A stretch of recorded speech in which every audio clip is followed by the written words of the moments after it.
Hey guys, welcome again to another episode of Stuff from Japan. This week I would like to cover Konami's DS3 newsletters. For those of you who weren't aware, back in the day, most major video game manufacturers would put out newsletters. Konami, Capcom, I think Sega did, for sure Namco. All the major ones would put out newsletters to kind of show off what they're working on and also show pictures of the staff and kind of get people to have a more personable feel for the company they're buying things from. So I just kind of wanted to show off a stack of these that I have. I don't have the full collection, but certainly enough to get a sampling of what this series of newsletters was all about. So I'm just going to flip through the covers real quick. Unfortunately, I couldn't figure out a camera setup where you could see the artwork really clearly and also not be zoomed up to an area like this. So I'm just going to kind of flip through and hopefully you can get the gist of it. So here's an 89 of October issue, and most of the covers have some pretty cool art. Here's some Moai heads. Looks like these guys are Indiana Jones lookalikes. They got their lassos and their Indiana Jones hats and motorcycles and stuff. That's kind of cute. Here's a Moai wearing, looks like a Christmas hat, and he's flying in a jet. Okay. This one's kind of tore up. I'm not really sure what's going on here. He looks like he's dressed up as a Chinese character from one of their games. I can never remember the title of that game. Some sort of Trojan warrior Moai head. It says RPG here. I'm not really sure which game they were promoting. I'm not sure what's going on here. Moai riding in a fish wind sail, however that works.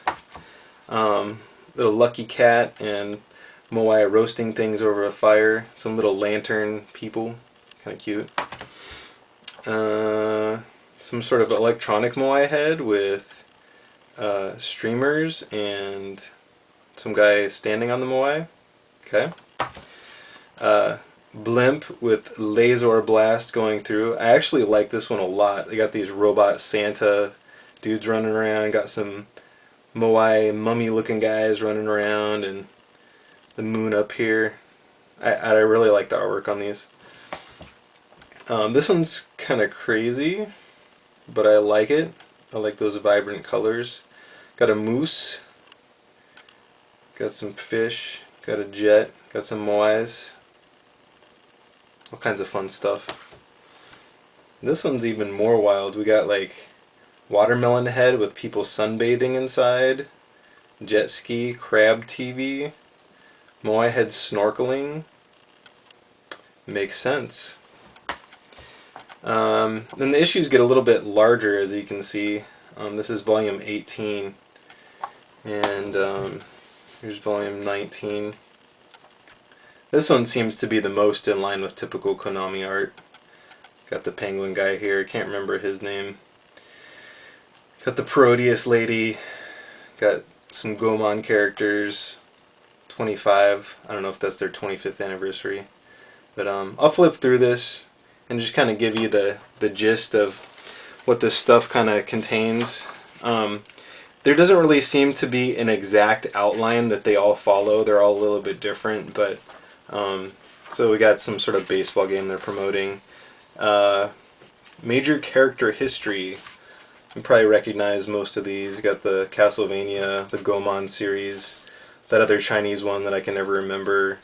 Moai heads, Penguin Kun, or whatever his name is. Rocket Knight, Gradius, Twin Bee. I see a lot of Twin Bee in these. Here's some more Twin Bee stuff. And some character art. And just some random promotions. Lethal Enforcers, everybody's favorite gun game. Some baseball stuff. Got a Vampire Killer, aka Castlevania Bloodlines for the Genesis.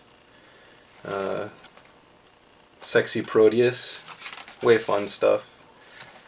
golfing, racing, redemption machines, some magazine promotions. Got some Konami soundtracks, Monster Maulers. I actually just picked up that arcade PCB. It's a pretty fun game.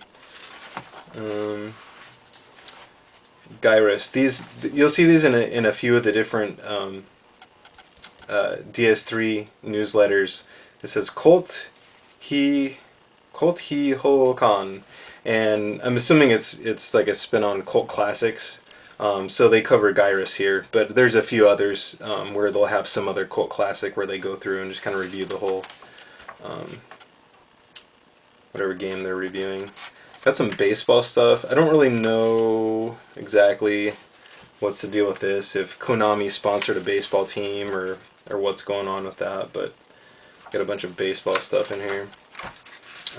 This is one of my favorite things in these magazines. It's very simple, but they will interview shop owners, and I just think that's so cool because I don't know, I love mom and pop shops, and you'll see this in a lot of these newsletters. In this back page, they'll have interviews with different shop owners, and I can't read Japanese, so I couldn't tell you what all they detail, but I just think it's great that they actually recognize their mom and pop shops that are selling their Super Famicom games and regular Famicom games and all that stuff. So that's kind of the gist of these.